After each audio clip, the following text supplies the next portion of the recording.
மந்தாரை. இந்த மந்தார பூ வந்து பார்த்தோம் அப்டின்னா, நமக்கு பொதுவா வந்து மார்ச், ஏப்ரல் மாசத்துல நெறைய மரம் ஃபுல்லா கொத்து கொத்தா பூக்குற ஒரு பூ. இது வந்து ஒரு ஆர்ச்சிட் ஃபேமிலிய சேர்ந்தது.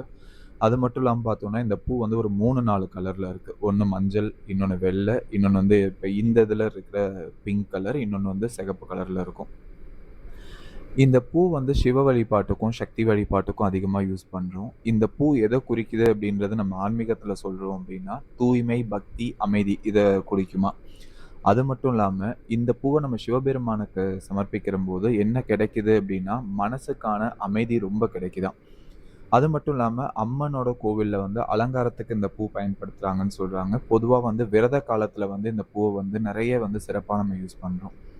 அது மட்டும் இல்லாம, இந்த மந்தார பூவோட மென்மையான நிறமும், வடிவமும் நமக்கு எத குறிக்குது அப்டின்னா, ஒரு பக்தனோட சுத்தமான மனசையும், இறைவனுக்கு சரணாகதி என்னும் உணர்வையும் நம்ம போய் வெளிப்படுத்துறோம் அப்டின்ற ஒரு தாத்பரியத்த இந்த பூ குடுக்குதாம்.